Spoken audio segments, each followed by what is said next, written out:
Hello दोस्तों, स्वागत करता हूं आप सभी का मेरे यूट्यूब चैनल डी के जनरल स्टडीज़ में। दोस्तों, आप सभी के लिए छत्तीसगढ़ प्यून भर्ती का यहां पर मैं क्लास लेकर आया हूं, जो कि हिंदी व्याकरण का यह 5वां क्लास है। और इससे पहले मैंने 4 क्लास यहां पर करा रखा है। अगर आपने नहीं देखे होंगे तो नीचे डिस्क्रिप्शन में आपको लिंक मिल जाएगा, या मैंने अलग से प्लेलिस्ट बना रखा है आपके प्यून भर्ती से संबंधित प्रैक्टिस सेट एवं जितने भी यहाँ पर मैं क्लास करवा रहा हूँ उन सभी का उसमें वीडियो आपको मिल जाएगा, तो जाकर आप ज़रूर देखिए। लगातार आप सभी के लिए यहाँ पर सिलेबस वाइज क्लास आ रहा है, तो कंटिन्यू आप ऐसे ही बने रहिए। और जो भी नए हैं उस चैनल को सब्सक्राइब कर लें। जो भी प्यून की तैयारी करना चाह रहे हैं या कर रहे हैं, या व्यापम का कोई भी एग्ज़ाम की तैयारी कर रहे हैं, तो चैनल को सब्सक्राइब जरूर कर लें। साथ ही साथ जो बेल घंटी होता है उसको ऑल पर सेट कर रख लें, तभी आप तक नोटिफिकेशन पहुंच पाएगा जब भी मैं कोई नई वीडियो अपलोड करूंगा। तो चलिए आगे बढ़ते हैं। हिंदी व्याकरण का यह टॉप प्रश्न है, लगभग आपको यहाँ पर 40 प्रश्न देखने को मिलेगा।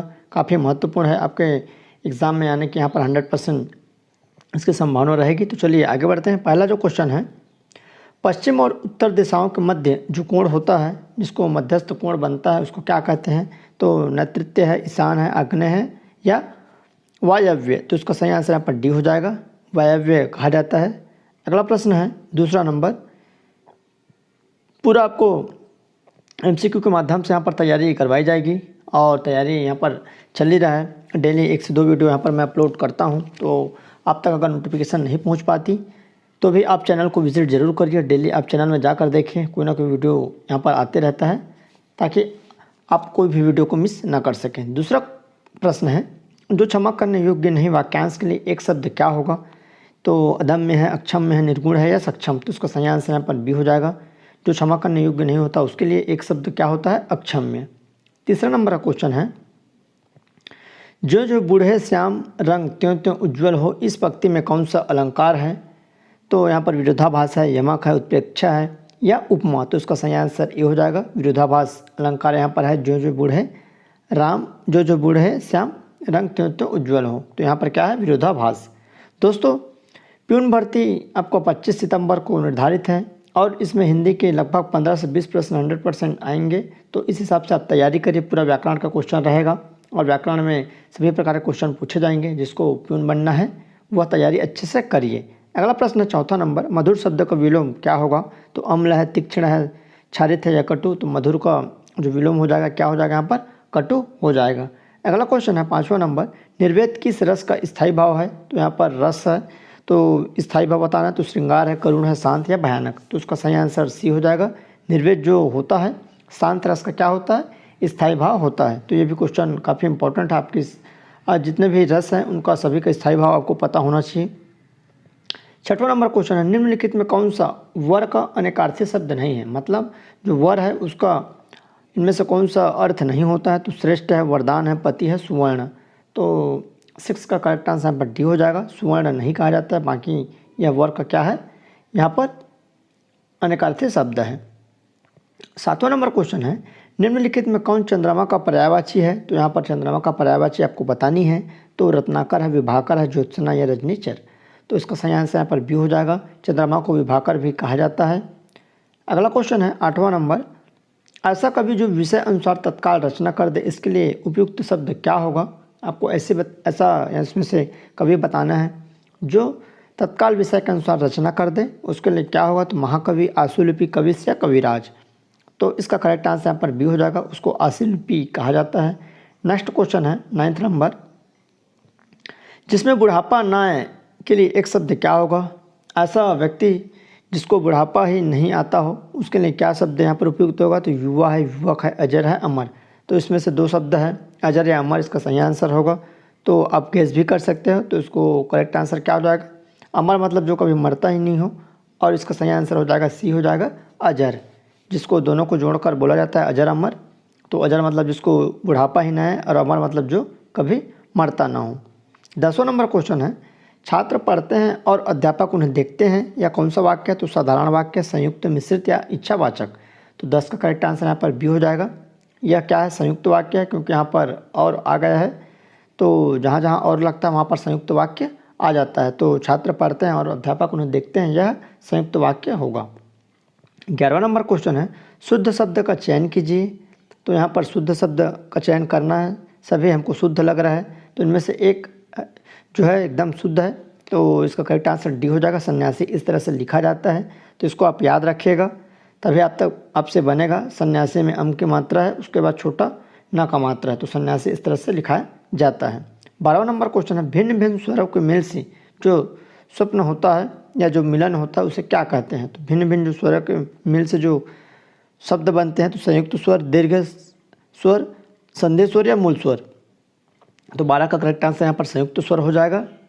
अगला प्रश्न है 13वां नंबर, किसी वाक्य के अंश को हम निम्नलिखित में से क्या कहेंगे? कोई भी जो वाक्य होता है उसके जो अंश होते हैं उसको हम लोग क्या बोलते हैं?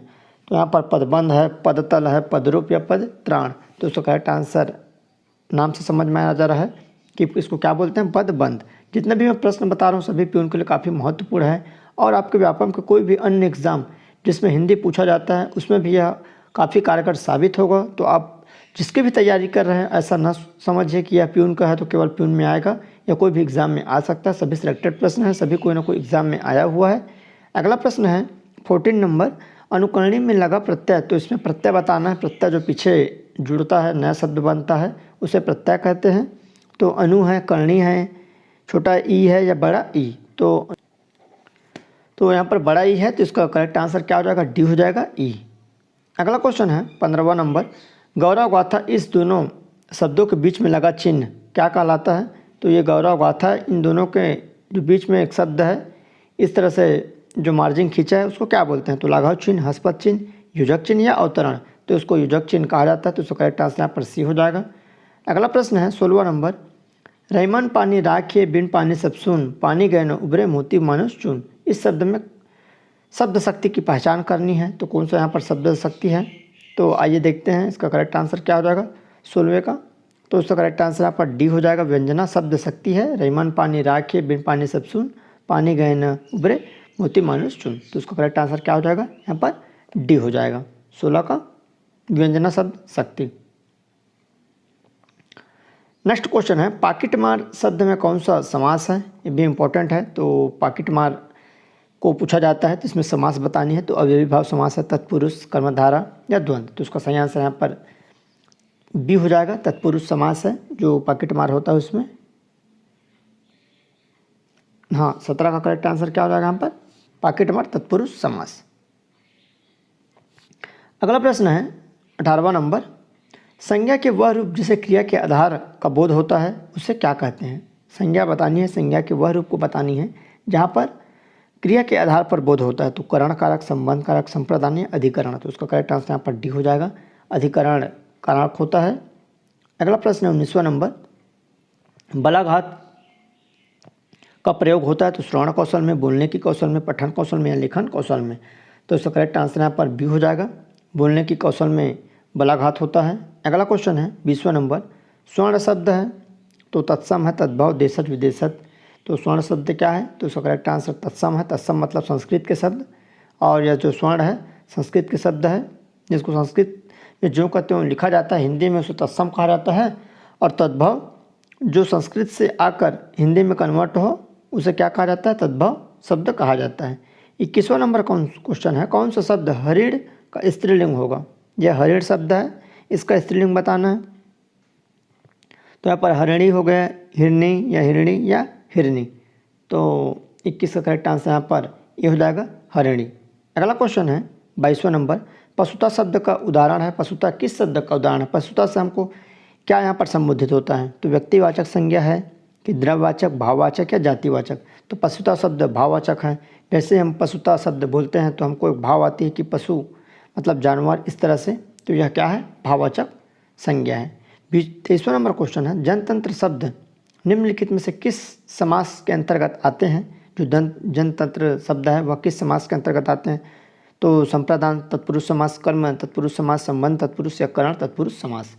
तो 23 का करेक्ट आंसर यहाँ पर सी हो जाएगा, संबंध तत्पुरुष मतलब जनतंत्र मतलब जनता से जुड़ा हुआ यह तंत्र, जिसे जनतंत्र कहा जाता है, मतलब कहीं ना कहीं किसी से संबंध यहाँ पर जुड़ा है। 24वां नंबर क्वेश्चन है, वे शब्द जो प्रकृति प्रत्यय अथवा दूसरे शब्दों के योग से बने हों कहलाते हैं। वे शब्द बतानी है जो प्रकृति प्रत्यय और दूसरे के शब्दों से योग से बने हो। तो योग, रूढ़, रूढ़, सरल शब्द या यौगिक। तो 24 का यहाँ पर करेक्ट आंसर डी हो जाएगा, यौगिक शब्द कहा जाता है। नेक्स्ट क्वेश्चन है 25वां नंबर, नीचे लिखे वाक्यों में कौन सा वाक्य शुद्ध है? तो हमको यहाँ पर शुद्ध वाक्य बतानी है। सही वाक्य कौन सा है? 4 सेंटेंस यहाँ पर दिया है।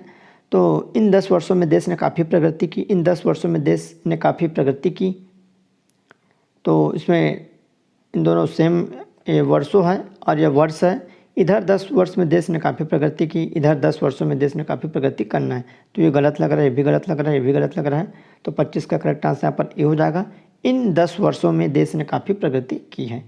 अगला है 26वां नंबर, भगवान तुम्हारा कल्याण करे। वाक्य है तो विधिवाचक, अज्ञातवाचक, इच्छावाचक या संदेहवाचक। तो इसका करेक्ट आंसर सी हो जाएगा, इच्छावाचक। मतलब कोई आपको आशीर्वाद दे रहा है कि भगवान तुम्हारा कल्याण करे, तो यह उसका इच्छा है, तो उसका करेक्ट आंसर यहाँ पर सी हो जाएगा। नेक्स्ट क्वेश्चन है 27वां नंबर, हास परिहास में कौन सा समास है? तो द्वंद्व समास है, तत्पुरुष कर्मधारय या अव्ययी। तो हास परिहास में यहाँ पर द्वंद्व समास है, जो पद दोनों प्रधान हो, जो दोनों पद प्रधान हो वहाँ पर द्वंद्व समास होता है। अगला क्वेश्चन है 28वां नंबर, निम्नलिखित में से कौन अष्टछाप से संबंधित है? अष्टछाप के कवि कहा जाता है तो तुलसीदास, सूरदास, कबीरदास या रैदास को। तो उसका करेक्ट आंसर यहाँ पर बी हो जाएगा, अष्टछाप के कवि सूरदास को कहा जाता है। नेक्स्ट क्वेश्चन है, तार सप्तक का संपादन किसने किया? तो यहाँ पर निराला ने, मुक्तिबोध अज्ञेय या रामचंद्र शुक्ल ने। तो तार सप्तक का जो संपादन किया था अज्ञेय ने किया था। अगला क्वेश्चन है 30वां नंबर, हिंदी में मुक्त छंद के प्रवर्तक का श्रेय किसे प्राप्त है? तुलसीदास को, बिहारी को, निराला को या अज्ञेय को। तो हिंदी में मुक्त छंद का जो प्रवर्तक का श्रेय है वह निराला को, सूर्यकांत त्रिपाठी निराला को है। तो उसका करेक्ट आंसर यहाँ पर सी हो जाएगा। अगला है 31, चरण कमल बंदौ हरि राय वाक्य में कौन सा अलंकार है? तो यहाँ पर उपमा है, रूपक है, उत्प्रेक्षा है या श्लेष है। तो इसका सही आंसर यहाँ पर रूपक हो जाएगा। रूपक अलंकार मतलब किसी की रूप की यहाँ पर प्रशंसा की जा रही है, चरण कमल बंदौ हरि, तो यहाँ पर इसका रूपक अलंकार हो जाएगा। अगला क्वेश्चन है, विद्यार्थी में कौन सी संधि है? तो विद्या धन अर्थी, इसका क्या हो जाएगा? संधि विच्छेद हो जाएगा, विद्या धन अर्थी। तो विद्यार्थी हो जाएगा, तो दीर्घ है, वृद्धि है, गुण है, यण। तो जहाँ पर आ की मात्रा हो, विद्या धन अर्थी, आर है, तो 32 का यहाँ पर करेक्ट आंसर ए हो जाएगा, दीर्घ संधि। जहाँ जहाँ बड़ा मात्रा आता है वहाँ पर दीर्घ संधि होता है। अगला है 33 नंबर, गुलर का फूल का अर्थ क्या होता है? तो अप्राप्त वस्तु, अति सुगंधित, सर्वसुलभ या अनिश्चित वस्तु। तो गुलर का फूल होना मतलब अप्राप्त वस्तु होता है, क्योंकि गुलर का फूल किसी को दिखाई देता नहीं, रात में फूलता है और रात में ही यह मुरझा जाता है। तो 33 का करेक्ट आंसर यहाँ पर ए हो जाएगा, अप्राप्त वस्तु। अगला है 9 दिन चढ़े 2.5 कोस। तो इसका अर्थ क्या होगा? ऊंची चढ़ाई चढ़ना, बहुत सुस्ती से काम करना, चक्करदार रास्ते में जाना या गड़बड़ी से काम करना। तो 9 दिन चढ़े 2.5 कोस, इसका करेक्ट आंसर क्या हो जाएगा? बहुत सुस्ती से काम करना, इसका करेक्ट आंसर बी हो जाएगा। नेक्स्ट क्वेश्चन है 35 नंबर, मृगनयनी एक ऐतिहासिक उपन्यास है। तो ऐतिहासिक यहाँ पर गलत लिखा है, इसको सही बताना कि कैसे लिखाता है। तो यहाँ पर 4 प्रकार के ऐतिहासिक दिया है, इनमें से एक सही है। तो 35 का करेक्ट आंसर ए हो जाएगा, मृगनयनी एक ऐतिहासिक उपन्यासकार है, ये इसका सही हो जाएगा। 36, निम्न में से अल्प प्राण वर्ण कौन सा है? अल्प प्राण बतानी है, छ, झ, क, ग, थ, ध या फ यहाँ पर भ। तो उसका करेक्ट आंसर यहाँ पर क्या हो जाएगा? 36 का ए बी हो जाएगा, क और ग क्या है? अल्प प्राण। नेक्स्ट है 37 नंबर क्वेश्चन, कंठोष्ठ ध्वनि का उदाहरण क्या है? तो यहाँ पर कंठोष्ठ ध्वनि का उदाहरण क्या है? और ए, क, त। तो इसका करेक्ट आंसर अ हो जाएगा, कंठोष्ठ ध्वनि का। अगला क्वेश्चन है 38, प्रयत्न के आधार पर ल किस प्रकार की ध्वनि है? तो यहाँ पर पार्श्विक है, उचित है, प्रकंपित है या संघर्षहीन। तो प्रयत्न के आधार पर जो ल है वो क्या है? यहाँ पर पार्श्विक ए हो जाएगा, पार्श्विक ध्वनि है। तो इस तरह लगभग आपके ये क्वेश्चन है 38 क्वेश्चन, टॉप 38 क्वेश्चन है और आपके लिए काफ़ी महत्वपूर्ण रहेगा। तो ऐसे ही आप चैनल में बने रहिए, चैनल को सब्सक्राइब करके रखे रहिए। प्रतिदिन आप सभी के लिए यहाँ पर निःशुल्क क्लास आ रहा है, तो क्लास को ज़रूर आप देखिए। आपके पास वीडियो का नोटिफिकेशन नहीं पहुँच पाता है तो आप चैनल में विजिट करिए, और अच्छा लगे तो लाइक ज़रूर करें, साथ ही साथ अपने दोस्तों के साथ करना, शेयर करना ना भूलिए। तो चलिए दोस्तों, धन्यवाद।